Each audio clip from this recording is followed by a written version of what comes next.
आज हम बात करेंगे स्टॉक मार्केट गैम्बलिंग की। जैसे शराब की, कोकेन की, जुए की आदत पड़ जाती है, वैसे ही स्टॉक मार्केट गैम्बलिंग की आदत पड़ जाती है, गुटखे की आदत पड़ जाती है। इसी तरीक़ा से स्टॉक मार्केट गैम्बलिंग की आदत भी पड़ जाती है। पहले ज़माने में 3 पत्ती पे जुआ खेला जाता था, फिर उसके बाद घोड़ों पे जुआ खेला जाने लगा। उसके बाद शेयर मार्केट आ गई। उसके बाद शेयर मार्केट में भी नई नई चीज़ें जैसे ऑप्शंस, फ्यूचर्स और मार्जिन ट्रेडिंग, कई तरह के एक्सचेंज खुल गए। बिटकॉइन आ गया, क्रिप्टो एक्सचेंज आ गए जहाँ पर मार्जिन देकर काम होता है। अभी जितनी भी नई चीज़ें हैं ये भी पुरानी जो जुए वाली चीज़ें होती थी वही है, बस ये इवॉल्व हो गई। जैसे इंसान इवॉल्व हुआ है चिंपैंजी से या एक ब्रांच से निकल के, इसी तरीक़े से जुआ भी इवॉल्व हो गया। ज़्यादातर जो अब केसेस हैं वो option trading, intraday trading, leverage margin. अब इसमें क्या होता है, जुआरी को थोड़ा सा पैसा जीता तो जीतने पे उसको कॉन्फिडेंस आ जाता है। 200 जीत लिए, 300 जीत लिए तो उसे कॉन्फिडेंस आ जाता। और जुआरी का होता है वो उस कॉन्फिडेंस में बार बार खेलता चला जाता है और वो उम्मीद नहीं हारता, चाहे वो बार बार उसके रोज़ हार जाता हो। लेकिन क्या होता है, इसको एक रिफ्रैक्टिंग टाइम कहते हैं। इतने थोड़े से वक्त के लिए उसे झटका आता है, फिर झटका उतर जाता है। जब झटका उतर जाता है, नॉर्मल होता है, वो फिर खेलने बैठ जाता है। ऑनलाइन गेम्स में लूडो है, पबजी है, पोकर है और क्रिकेट की टीमें बना बना कर खेलो और उसमें खूब लोगों को लत लगती है और टाइम बर्बाद होता है, पैसा बर्बाद होता है। छोटे छोटे बच्चे इनके चक्कर में आ जाते हैं। और एक नर्स का लड़का था, वो एक पबजी गेम है, तो पबजी गेम में क्या होता है कि कुछ बोनस पॉइंट्स, डायमंड्स वगैरह इस तरीके से मिलते हैं। तो बोनस पॉइंट्स खरीद लेने के लिए उसने 50,000 रुपये अपनी मम्मी के वॉलेट से निकाले और ख़रीद लिए। बाद में माँ को पता चला, माँ ने डांटा और वो उससे क्षुब्ध हो गया, डिप्रेस हो गया और गुस्से में आके, तेश में आके वो दुनिया से चला गया। जनरली जो गैम्बलिंग होती है वो फेजेस में चलती है। हम फेजेस के हिसाब से बात करेंगे। सबसे पहला फेज़ जो है वो है विनिंग फेज़। मैंने शुरू में आईपीओ में पैसा लगाया, आईपीओ में अलॉटमेंट आया और अच्छी लिस्टिंग हुई, पैसे मिले तो कॉन्फिडेंस आ गया, अपने आप को एक्सपर्ट समझने लगा। इसमें कुछ भी नहीं करना है, बस पका पकाया हलवा है, इसके जो है पीसेस करने हैं, पीसेस करने के आराम से बैठ के खाना है और आराम से हज़म भी होगा और हाजमे की गोली भी लेनी पड़ेगी, हाजमे की गोली भी नहीं लेनी पड़ेगी। फिर आईपीओ की मार्केट सूख गई, क्योंकि वो सुखा दी जाती है जब सेलिंग आती है, बेयर मार्केट लगती है। उसके बाद जो है हम सेकेंडरी में आ गए। अब फालतू के शेयर्स जो है जमा होने शुरू हो गए, लॉसेस बढ़ने लगे। ये अभी तो मार्केट खूब ऊपर चल रही है, जब इसमें बेयर मार्केट तगड़ी वाली लगेगी तो सब जितने भी हैं झाग की तरह नीचे बैठ जाएंगे। अब जैसे मैं डेस्परेट हुआ, ऐसे ही दूसरे भी डेस्परेट होने लगते हैं। अब इसमें जो है फिर इन्फ्लुएंसर हैं जो कि यूट्यूब के थ्रू इन्फ्लुएंस करते हैं। उसमें अति सुंदर हैं और एक पोखराकर हैं और एक झंझियाम हैं। तो ये आपको दोनों साइड की बातें बता देंगे, बियर साइड की भी और बुलिश साइड की भी। अब अगर आप इनको बारीकी से नोट करेंगे तो ये आपको इडियट महसूस होंगे, लेकिन ये बात इस तरीक़े से करते हैं, ऐसे इनकी डलसेट टोन होती है कि आदमी इनको सुनना पसंद करता है और सुन सुन के ही नशा करता है। इनका हिसाब अलग है, आप इन्हें नहीं समझ पाओगे।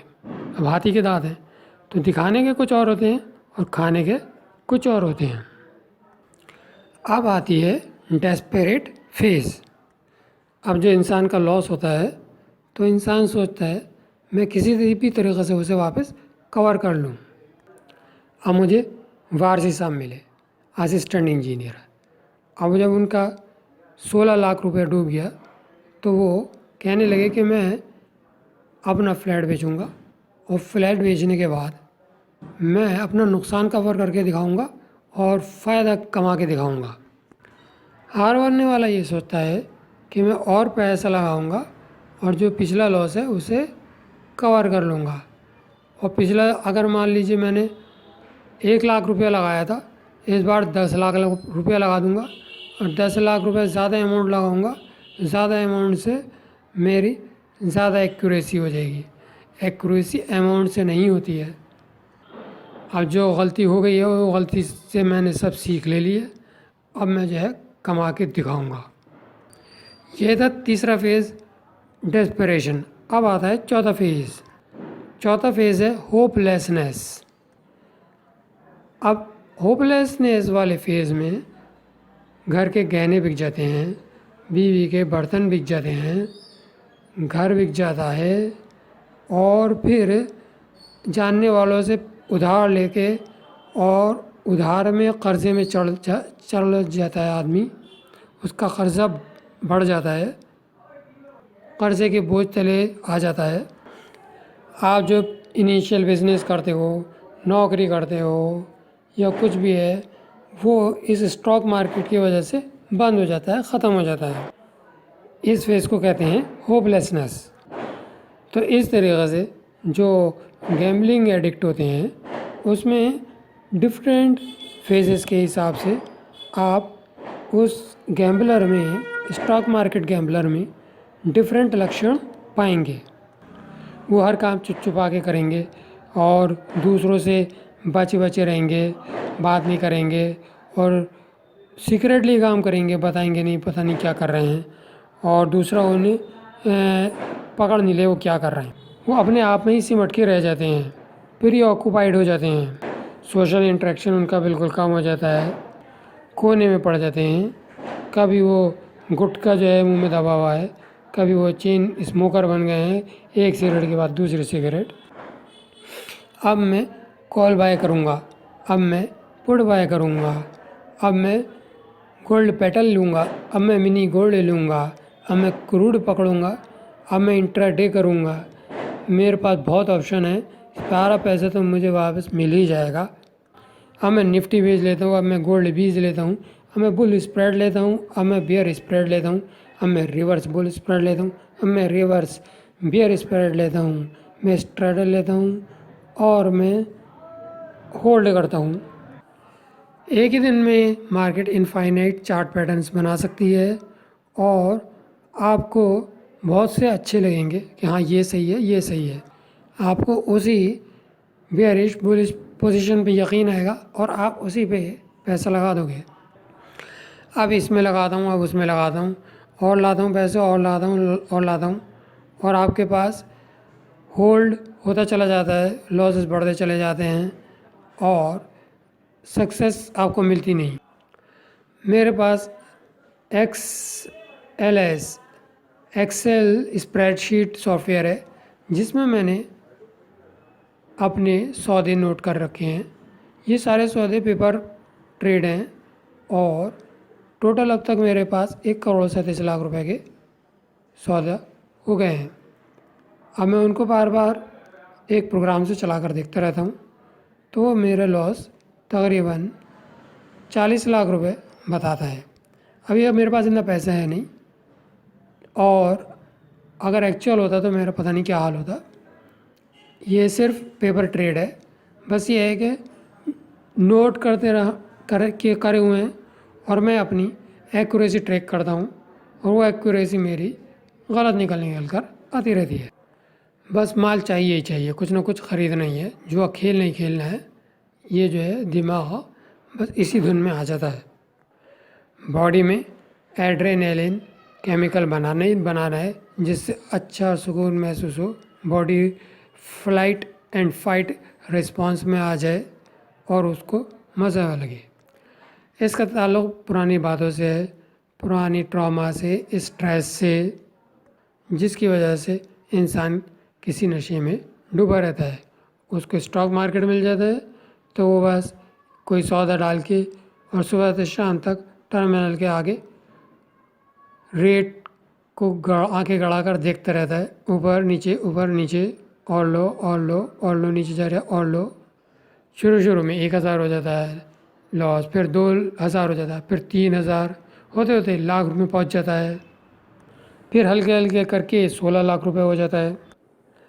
ऐसा पेट है, कुआं है कि वो भरता ही नहीं, डाले जाओ वो मांगता जाता है कि और लाओ और लाओ, और मांगे जाते हैं। पैसे की जो रिक्वायरमेंट है वो बढ़ती ही चली जाएगी। जैसे स्टेटस का आदमी है वैसे ही उसका और दिमाग खराब और पैसे का रिक्वायरमेंट बढ़ती जाएगी। अब आता है फेज लॉस ऑफ कंट्रोल। वो कितना भी कोशिश करें वो इस चीज को कंट्रोल कर ही नहीं सकते।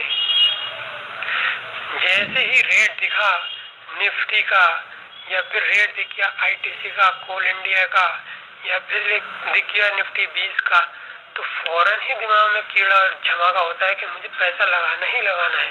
यही है जबरदस्त सौदा, इसी में पैसा बनेगा और सारा मेरा नुकसान पूरा हो जाएगा।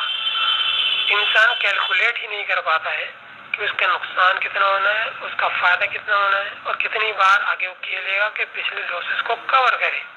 ये आ गई अपॉर्चुनिटी, एकदम दिख गया। अगर दूसरा लाख समझाए या खुद भी वो अपने आप को समझाने की कोशिश करे, रोकने की कोशिश करे, पप्पू मानता नहीं और पप्पू जो है उल्टी कर देता है। अब है कि किसी भी तरीके से हो जाए, बस अब लॉस को कवर करना है और उसके लिए चाहे फ्लैट बेचना पड़ जाए, अपना प्लॉट बेचना पड़ जाए, खेती बाड़ी बेचनी पड़ जाए, कुछ भी हो जाए, कर्जा लेना पड़ जाए, बस ये जो है लॉस कवर होना चाहिए। अब आगे है किसी भी बंदे को अगर स्ट्रेस है, एंग्जाइटी है, डिप्रेशन है या उसके पुराने हिस्टोरिकल कोई इंसिडेंसेस हैं जिससे उसे तकलीफ महसूस होती है, तब वो उन चीज़ों को, लॉसेस को, किसी भी तरीके की तकलीफ को कंपनसेट करता है। अब कंपनसेट करने के लिए क्या है कि कंपनसेट करने के लिए वो किसी चीज़ में प्री ऑक्यूपाइड हो जाए या किसी चीज़ में गर्क हो जाए, डूब जाए।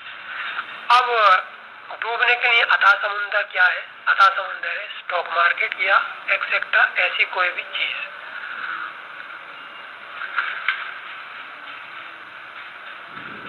अब आती है इलीगल फाइनेंसेस। जो वो किसी भी तरह से लॉसेस से नहीं निकल पाते हैं तो वो क्या करते हैं कि वो इलीगल फाइनेंसेस करते हैं। माने कि क्रेडिट कार्ड है, क्रेडिट कार्ड ढेर सारे उठा लिए या अपने रिश्तेदारों के पास गए कि मेरी तबीयत खराब है, मेरी इसकी तबीयत खराब है, मेरे घर में इसकी तबीयत खराब है, पैसे दे दो, और बस पैसा आना चाहिए, उसके लिए चाहे कुछ भी कर जाए।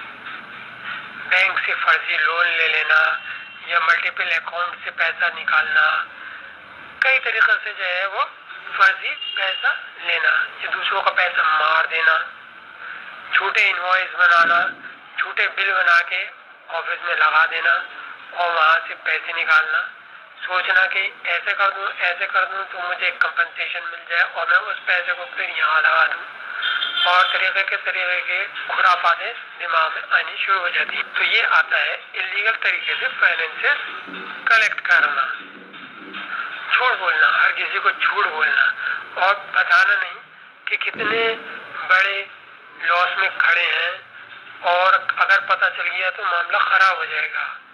एक साहब ने यही किया कि उनका जो है ड्रॉबैक में पैसा मारा गया तो उन्होंने बताया नहीं। वो बहुत 2-3 साल बाद ये बात खुल के आई।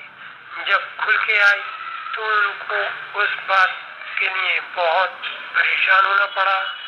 फिर उनके जब बातें पता चलनी शुरू होती हैं तो पता चलता है इन्होंने यहाँ डुबा दिया था, वहाँ डुबा दिया था, फिर कंपनसेट करने के लिए यहाँ से ले लिया, फिर वहाँ से ले लिया, इधर से ले लिया। जैसे कि हर्षद मेहता ने किया कि हर्षद मेहता ने एक जगह का पैसा चुकाने के लिए दूसरी जगह से उठाया, दूसरी जगह का चुकाने के लिए तीसरी जगह से, तीसरी से चौथी, ऐसे पैसे उधर उधर करते गए। और जब एकदम ही सब जाम हुआ तो सब तामत धामत सब जमीन पे आ गया।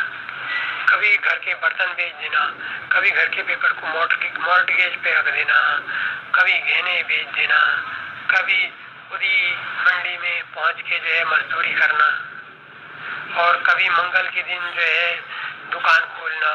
फिर इनकी रिलेशनशिप्स जो है खराब होने लगती हैं, इन्हें कुछ पसंद नहीं आता, कुछ अच्छा नहीं लगता। फिर वाइफ भी छोड़कर चली जाती है, फिर भाई बहन पेरेंट्स भी कितना साथ दें। तो कहीं ना कहीं जाके लोग तंग आ जाते हैं, आदमी भी तंग आ जाते हैं, दूसरे भी तंग आ जाते हैं। तो कहाँ ये बिल्कुल ठीक ठाक मामला था, हर चीज सही थी, और कहाँ जाके एकदम ही गाड़ी या भैंस पानी में चली गई।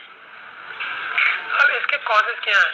एक तो इसका पर्सनालिटी डिसऑर्डर होता है, दूसरे कुछ जेनेटिक कॉजेज हैं, एक और उसका कंपल्सिव बिहेवियर है, फिर इम्पल्सिविटी है, फिर ADHD है, फिर सब्सटेंस यूज डिसऑर्डर है।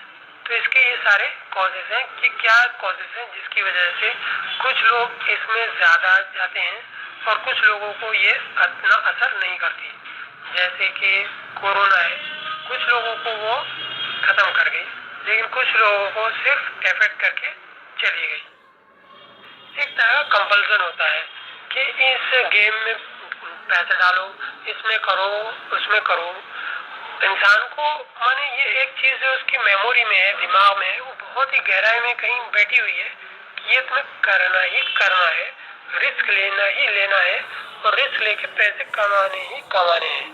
जबकि अगर वो देखे तो किस चीज के लिए कमाने की तरफ लालच करके जा रहा है, क्या उसको उसकी जरूरत है भी, और जबकि उस पैसे की उसको जो गेन होगा जरूरत नहीं होती, फिर भी बिला वजह वो रिस्क लेता है। कभी कभी ऐसा भी होता है कि कुछ लोग स्वभाव से बहुत ही ओवर कॉन्फिडेंट लोग होते हैं कि बस ये तो हो गई, ये हो नहीं है, इसके अलावा मेरी सोच के विरुद्ध कुछ और हो ही नहीं सकता। मेरा तो पैसा बनने वाला है, एक के 10 होने वाले हैं, मैं इधर पैसा डालूंगा और उधर 10 लाख ले लूंगा, और मैं बेवकूफ थोड़ी हूँ, मैं बहुत बड़ा अक्लमंद हूँ। अब आती है आगे ADHD। अगर चंचलता स्वभाव में बचपन से है और उसको ठीक से ट्रैक करके थोड़ा लो नहीं किया गया, कंट्रोल में नहीं किया गया, तो आगे जाके थोड़ी एबनॉर्मल लेवल तक पहुंच जाती है कि कहीं वो आदमी एक रेस्ट से बैठा हुआ है, लेकिन उसको खट से ही उसके दिमाग में कोई चीज स्ट्राइक कर दी है कि नहीं, यहाँ मुझे आराम से नहीं बैठना है, मुझे कुछ करना है। और कुछ करने के लिए क्या है, वो एंड्रॉइड सेट उठाएगा। एंड्रॉइड सेट जो है वो कंप्यूटर से ज्यादा खुरापाती है कि हर वक्त उस पर नेट चलता रहता है, मतलब हर वक्त वो ऑन ही है। कंप्यूटर तो 2-3 मिनट में ऑन होता है, एंड्रॉइड सेट हर वक्त ऑन है। और बस उसने अपना एंड्रॉइड सेट खोला, कोई ऐप ली कंपनी की ट्रेडिंग की, और खटाखट अपने बैंक से पैसे डाला और खटाखट बाय और सेल, शॉर्ट और लॉन्ग, और स्प्रेड क्या हुई, bull spread, bull reverse bull spread ले ली। ठीक है, अब इसका इलाज क्या है? इसके लिए ये है कि कई साइकोथेरेपी जो है कोर्सेज होते हैं, और आप उसको जो है अगर इंटरनेट से देखना चाहेंगे तो आप इंटरनेट से निकाल कर फॉलो कर सकते हैं, मेडिसिन भी देख सकते हैं, या फिर आप किसी डॉक्टर से कंसल्ट भी कर सकते हैं, और उसमें टाइम लगता है और एफर्ट लगते हैं। तो आई होप कि ये वीडियो और ये ऑडियो आपको पसंद आया होगा, तो शेयर करें, लाइक करें और सब्सक्राइब करें।